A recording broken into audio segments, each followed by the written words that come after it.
Bien, pues un día más tenemos con nosotros un invitado especial, militar y de apellido militar también, Francisco Cruz Coronel Díaz, que, bueno, ¿cómo lo presento? A ver, ¿Francisco o Paco? Francisco. Francisco, buenos días. Buenos días. ¿Quién es Francisco Cruz Coronel Díaz?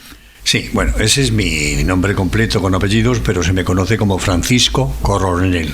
Coronel es muy militar, pero yo no soy militar. He tenido una corta etapa de 4 años que fui militar de milicias universitarias. Anda. Llegué al alférez y luego a teniente, pero nada más. Quiero decir, no tengo carrera militar ninguna, yo soy médico. Claro, pero me comentabas hace un par de días en el Besons, donde uno de los sitios donde mejor se come del Campello. Me comentabas que, claro, la risa era cuando eras teniente y tu apellido es coronel. Tú eras teniente Eso coronel. Eso es. Vaya tela. Lo tengo que comentar porque aquí conozco muchos coroneles y será una risa. Sin duda. Y cuéntame más cosas sobre ti. A ver, yo soy médico nefrólogo, tengo la especialidad en nefrología. Es una especialidad de enfermedades del riñón, porque no todo el mundo sabe lo que es ser nefrólogo. Se confunde un poco al urólogo con el nefrólogo. Yo soy nefrólogo. Necrólogo, ¿no? No, eso ya no. El urólogo se encarga de las vías urinarias y el nefrólogo más específicamente de las enfermedades del riñón, de la diálisis, del trasplante renal, todo ese tipo de cosas. A eso es a lo que me he dedicado prácticamente casi toda mi vida. He estado 40 y tantos años en el Hospital Clínico San Carlos de Madrid. Ahí es donde he hecho yo toda mi historia. Vaya. No en cualquier hospital, San Carlos. Es un hospital importante. Además, te jubilaste, sí. Bueno, te jubilaron y Sí. vas a pasar a un nivel superior.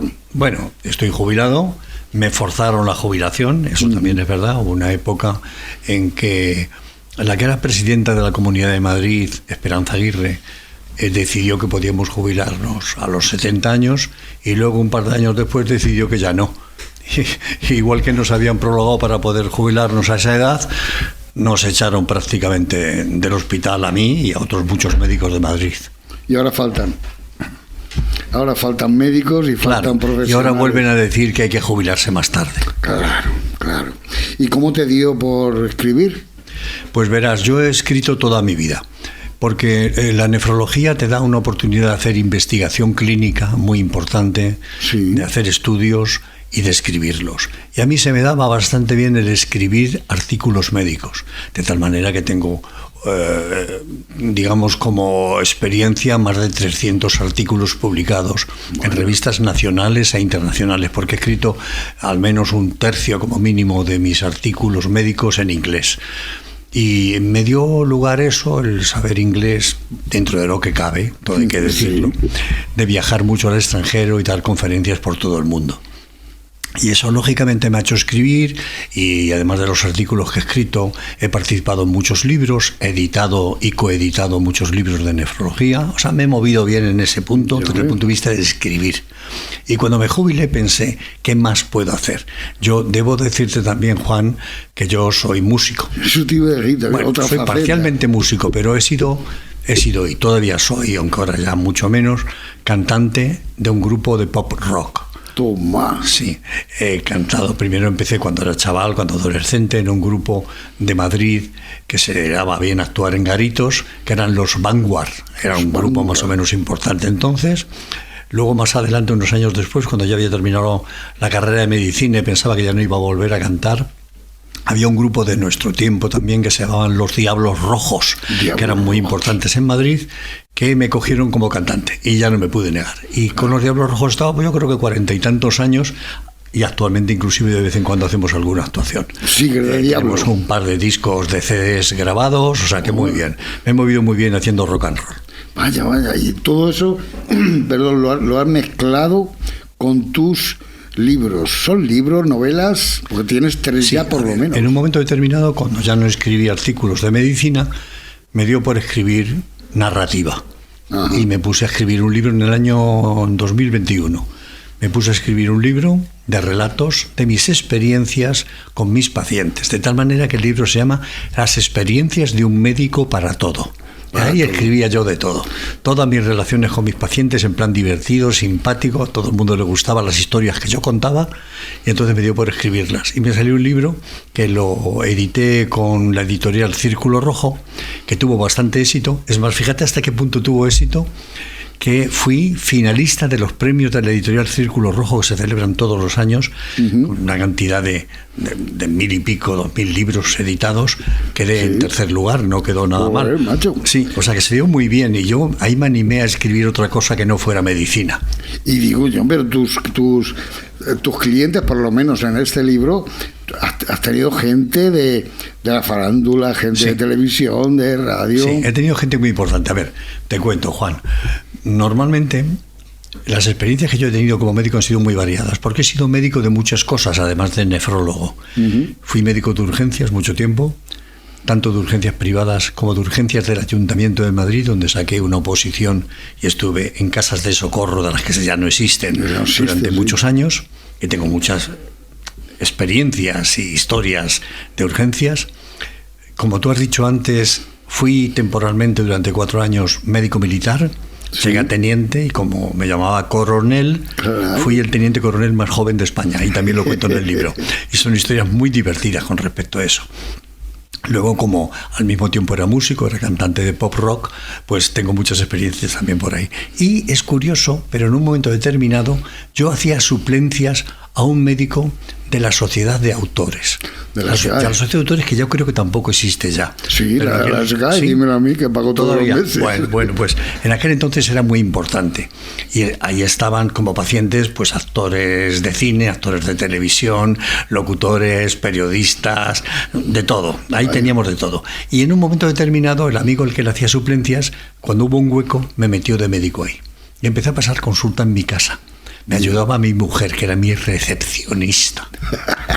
Bien, con ese rollo empecé a tener gente famosa en casa. Fíjate cómo sería, que si fuera ahora sería famosísimo y hasta ganaría dinero con eso.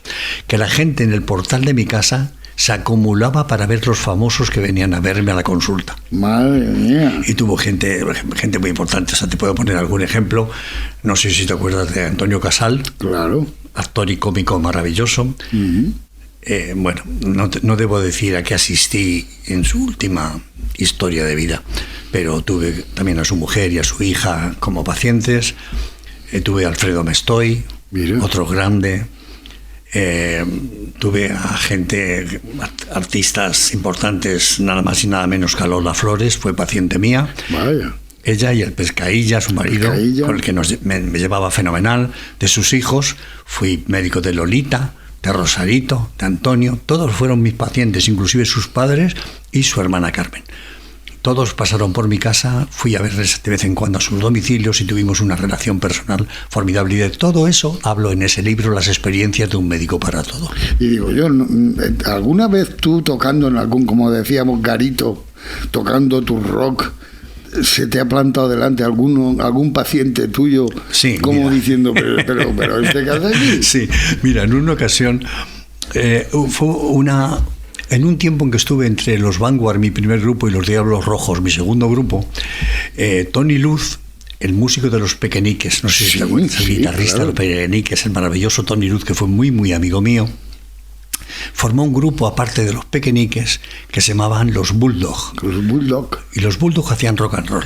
Y un día mi mujer y yo fuimos a verlos a un garito por la zona de Atocha, y cuando me vio me dijo, sube a cantar algo con nosotros. Me invitó a cantar y me presentó como un médico al mismo tiempo canta y no sé qué tal. Yo me hice un par de rock and rolls con ellos, y cuando estaba terminando uno de ellos, uno de los clientes, de los espectadores que estaba allí, empezó a decir, pero si es mi médico, si es mi médico. Bueno, se organizó una tremenda, pero bueno, a mí al final me dio un poco de vergüenza aquello, porque todavía sentía vergüenza de cantar, pero bueno, luego se me quitó. Bueno, se quita. Bueno, de por sí el prólogo, ¿quién te hizo el prólogo de este libro? Ese libro me lo prologó el más grande director de cine español, para mí por lo menos. Para mí no solamente es un gran director de cine, sino es un maravilloso escritor, es un tipo formidable, es un tío culto a tope, que es José Luis García. Anda, José Casi Luis nada, García. el director de cine y escritor José Luis García. Él me prologó ese primer libro, Las experiencias de un médico para todo, y estoy súper orgulloso de ello y súper agradecido, por supuesto. Bueno, yo quiero leer ese libro y creo que los oyentes... ¿Dónde puedo localizarlo? A ver, en mis libros en general, si se piden en librerías más o menos importantes, te los consiguen, aunque no los tengan, de hecho, físicamente. Pero lo puedes encontrar inclusive en el Corte Inglés. El Corte Inglés no lo tiene en sus estantes, pero sí te lo puede encargar y en 10-12 días lo tienes. Pero lo tienes en Amazon, por supuesto, también. En Amazon. Lo tienes en Libros CC, lo encuentras también en la FNAC, en la Casa del Libro, en todos esos sitios pides los libros de Coronel y los tienes allí, sin ninguna duda. Las experiencias de un médico para todo. Bueno, ese es un libro. Vamos a por el número 2, que es Medicina y Rock and Roll. Sí. Es que es un título, ¿eh? Es un titulazo. Sí. Mi segundo libro es Medicina y Rock and Roll.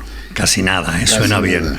Bueno, pues es que como, además de practicar la nefrología, la medicina, me he dedicado a cantar con grupos de pop rock, pues se me ocurrió contar aquellas cosas que tenían cierta gracia para el lector, como era mi historia como médico relacionada con mi historia como músico. Y me salió un libro simpático, bueno, con mucha gente famosa en él, como es Medicina y Rock and Roll. Por ejemplo, para que te hagas una idea, yo daba conferencias por todo el mundo, asistía a congresos médicos en Estados Unidos, en España, en Alemania, en Suecia. Bien, al final yo actuaba ahí como charlante, como conferenciante, daba mi rollo, mis ponencias, y luego por la noche conseguía que mi grupo o grupos de la zona actuaran y yo actuaba con ellos. Y yo cantaba rock and roll con grupos. Por ejemplo, tengo un ejemplo notable que a mí me gusta mucho decirlo para que la gente lo sepa. Francisco Coronel, como cantante de los Diablos Rojos, ha cantado en Nashville, Tennessee. ¿En Nashville? Casi nada, la cuna del country. Porque yo me dedicaba al rock and roll y sobre todo al country mucho. Entonces, en una ocasión, en un congreso en Nashville, había 2.000 o 3.000 personas entre médicos y enfermeras de nefrología. Y los compañeros médicos españoles que estaban allí empezaron a decirle a un grupo que estaba tocando rock and roll encima del escenario que con nosotros hay un médico español famoso que canta. Al final consiguieron que el grupo me invitara a subir arriba al escenario. Yo me dirigí a los asistentes, muchos de ellos me conocían de haberme oído en mis ponencias, y empecé a cantar. Les dije lo que podía cantar. Eran temas universalmente conocidos. Sí. Yo los cantaba en inglés. Y empecé cantando una canción y me tiré más de media hora cantando con el grupo. La gente encantada, divertida, se lo pasaron pipa. Nunca hemos ligado tanto después de la actuación. Eso te iba a preguntar, que cómo iba el tema este del ligoteo después de... Bien, a los músicos se nos daba bien, es verdad. Lo que pasa es que unos días después llegaba mi mujer, con lo cual tuve que limitar mis asuntos. Libro divertido, medicina y rock and roll. Es que de verdad... Mira, te puedo contar una anécdota de medicina y rock and roll que la cuento en el libro, lógicamente. Había un cantante, porque ha muerto hace poco, de rock and roll buenísimo, extraordinario, que se llamaba Pepe Barranco. Era el cantante que fue de un grupo español de los primeros, de los pioneros de la música en Madrid, que eran Los Estudiantes. Era un grupo muy famoso y que luego fue cantante de Los Pequeñiques. O sea, era un tío famoso que cantaba de maravilla y que el rock and roll lo bordaba. Bien, nosotros en aquel tiempo, durante 2 años, tuvimos de batería de mi grupo, que entonces no eran los Diablos Rojos, eran los Vanguard, tuvimos a un hombre muy famoso que era corredor de coches. ¿Corredor de coches? Sí, de Fórmula 1, y además tocaba la batería. Emilio de Villota, no sé si te acuerdas de él. Me suena. Emilio de Villota, que era un formidable cantante, corredor. Médico, el batería corredor de Fórmula 1. Bueno, pues él era batería de nuestro grupo y fue batería nuestro, Emilio de Villota, durante 2 años, y nos invitó a los de mi grupo a su casa en un cumpleaños suyo, que vivía en un chalet por la salida de la carretera de Burgos, desde Madrid. Y nos invitó mucha gente, algunos de ellos famosos. Por ejemplo, él era entonces el máximo representante de los coches Porsche. ¿Los Porsche? Sí, Emilio Villota era el jefe en aquel momento en España del tema de los coches Porsche. Cada uno de los jugadores de baloncesto del Real Madrid tenía un coche Porsche. Sí. Bien, y se presentaron todos en su casa, en su fiesta de cumpleaños. Él había montado un pequeño escenario al lado de la piscina, con una batería, amplificadores y de todo. Y nuestro grupo y otros muchos músicos, por ejemplo, Pepe Barranco, del que te he contado, gran cantante de rock and roll, de Estudiantes y Pequeñiques, por ejemplo. También estaba entre ellos Fernando Arbés, batería de Los Brincos, o sea, no cualquier persona, gente importante. Estaba mi grupo, Los Vanguard, y a todos nos invitó a tocar unas canciones para el público que estaba invitado a su cumpleaños.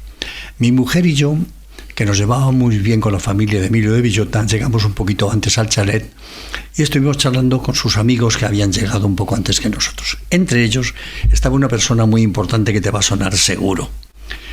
¿Te acuerdas de una novia o pareja que tuvo Julio Iglesias, que se llamaba Baitiare? Sí. La Baitiare, guapísima, un escándalo de guapa. Para Julio Iglesias, fíjate. Sí, Julio Iglesias tenía buen gusto y lo tiene. Bien, pues la Baitiare y su madre estaban invitadas a las fiestas como amigos de la familia de Emilio Villota, y mi mujer y yo estuvimos charlando antes de que comenzara la fiesta, porque habíamos llegado primero, con esta gente, incluida la Baitiere y su madre, los hijos de Emilio Villota, Isabel, su mujer, etcétera. Allí estuvimos todos charlando y yo hice cierta relación con la Baitiere y su madre porque empecé a contar chistes. Siempre se me ha dado bien contar historietas y chistes, las conté una serie de cosas, se rieron un montón, hicimos una buena relación. Cuando empezó la fiesta, empezamos a cantar, íbamos saliendo todos los músicos, íbamos actuando, y en un momento determinado Pepe Barranco, que era el no va más de los cantantes de rock and roll en aquella época, bueno, lo hizo formidable, cantó de todo, pero cuando salió Francisco Coronel tampoco lo hizo mal y cantaba bien. Pero ¿sabes qué pasaba? Yo me había ganado al público por haber llegado primero a la fiesta, y la Baitiare, su madre y todo decían: Francisco, queremos un hijo tuyo. Toma. Bueno, me aplaudían a tope, y Pepe Barranco diría: ¿y este enano quién coño es que me está ganando en aplausos?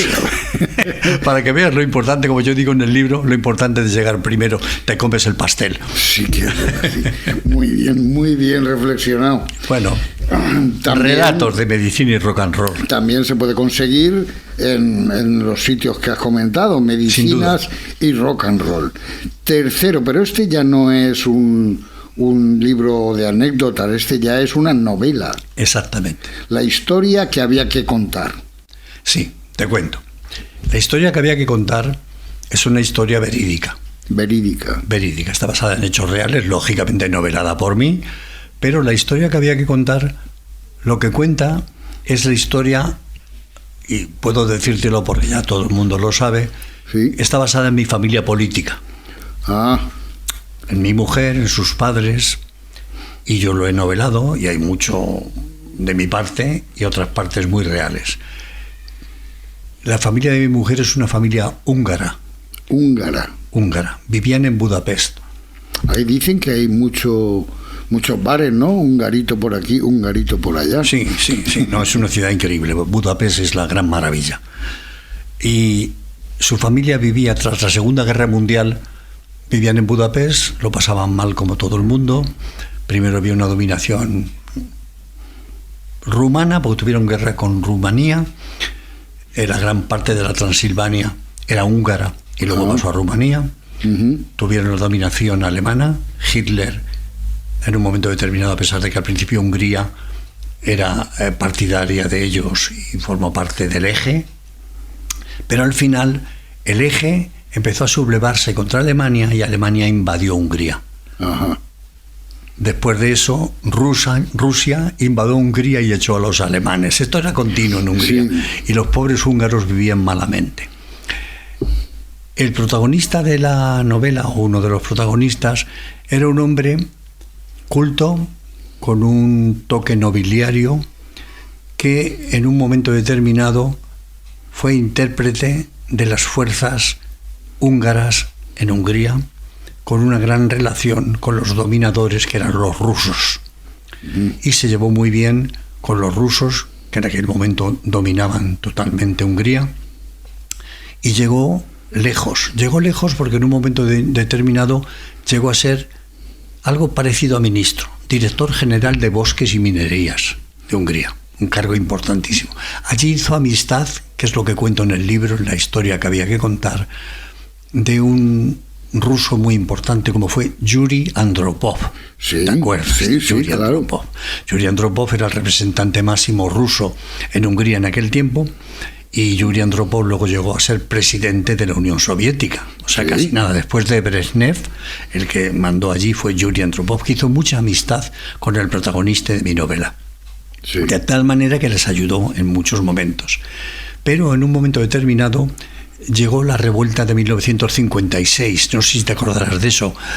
Los húngaros se rebelan contra los rusos y contra la Unión Soviética y contra el gobierno comunista que había en Budapest, en Hungría, y salen a la calle, hay una revuelta tremenda, que ganan los húngaros y al final creen que han echado a los rusos de Hungría. Porca miseria, no fue así. Poco después, como 3 semanas después, los rusos mandan a sus tanques a Hungría, Sí. vuelven a invadir Hungría, llegan a Budapest, destrozan montones de monumentos importantes de la ciudad de Budapest, y mi suegro, que estaba en entredicho, acaba siendo detenido, el protagonista de la obra. Le detienen y lo mandan a Siberia. Vaya. Bien, con lo cual su mujer y su hija deciden escapar de Hungría, que era una vida de un sin vivir, y tratan de huir de Hungría y emigrar. Cuando van a conseguir salir, la mujer se arrepiente de eso, vuelve otra vez a Budapest y resulta que allí está otra vez su marido, que ha escapado del tren que lo llevaba a Siberia. Bueno, Tremenda historia, como ves, qué es una novela con encanto. Sí. Al final deciden los 3 volver a intentar huir de Hungría, salir de Hungría, salen a través de Austria, llegan a Alemania y mira qué cosas de la vida. En Alemania, en una base militar, está invitado nada más y nada menos que a Richard Nixon, Vaya. que era el vicepresidente de Estados Unidos Claro, en aquel momento con Eisenhower. Bien, la cuestión está en que Richard Nixon se entera que el director general de Bosques y Minerías de Hungría está en la base esta que te digo militar en Alemania, invita a este hombre, charlan sobre el asunto, él le dice que quieren emigrar, que quieren no volver a Hungría, y al final se los lleva Richard Nixon en su avión particular a Estados Unidos como refugiados. Vaya. No está mal la historia, ¿no? Bueno, Pues así empieza, luego ya sigue con montones de historia Bueno, de esta familia húngara. Es que a la hija, a esa niña, se casó este hombre. y continúa la historia. La verdad es que estoy aquí, yo estoy encantado, estaría todo el día hablando de... Tengo muchas cosas que contar, es verdad. Pues vuelve, ¿cuándo vuelves? Porque mañana te marchas. Suelo volver frecuentemente a Campello. Pues yo te Campello espero. es una ciudad maravillosa. Yo te espero aquí, vamos. ¿Y cómo terminaste en Campello? ¿Cómo has ido a parar? Pues porque después de tanto viajar a todos los países del mundo, mi mujer y yo decidimos que no queríamos estar obligados a atarnos a un sitio como podía ser una ciudad cercana al mar. Pero cuando ya estaba a punto, cercano a jubilarme, pensé que a lo mejor había un sitio donde podíamos venir. Y fíjate por dónde, en un congreso en Brasil, estábamos en Río de Janeiro, y estábamos en un hotel que estaba pues a 100 metros más o menos de la playa, bien, de Copacabana. El caso es que yo estábamos dándonos un baño en la piscina y comento qué maravilla tiene que ser vivir así, tan cerca de la playa, que desde el baño en la piscina estés viendo el mar. Y una de las congresistas, amiga nuestra española, me dice, pues yo vivo así en España. Coño, ¿cómo puede ser eso posible? Sí, porque yo trabajo en Alcoy, digo, ¿y qué tiene el mar con Alcoy? Dice, nada, pero vivo en Campello. Toma. ¿Que vives en el Campello? Dice, sí, y mi casa está a 100 metros del mar Mediterráneo. Fíjate qué maravilla. Me dijo, cuando quede algún sitio en la zona que vivo, te doy un toque, Francisco, y te encargas de conseguir un piso allí. Un año después me llamó y me dijo, quedan 2 pisos libres. Ya estás tardando. Formidable. Bien, a ver, la cuestión está en que cuando tú tienes una idea de una cosa, al final te sale. Sale. Nos vinimos, mi mujer y yo, a Campello a ver el edificio donde está, en la zona de la Illeta, y allí había 2 pisos, un primero y un cuarto. Cogimos el cuarto. ¡Hombre! Con unas vistas increíbles, maravilloso. O sea, esa fue mi historia de cómo llegar a Campello. te gusta Campello? Me entusiasma. Te he dicho, tengo hecho un poema de Campello que se lo he mandado al periódico Información de Alicante, Sí.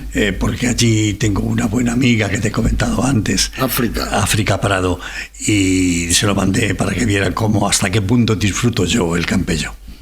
Pues yo quiero que cuando vengas, pues primero, comernos un buen arroz. Bien.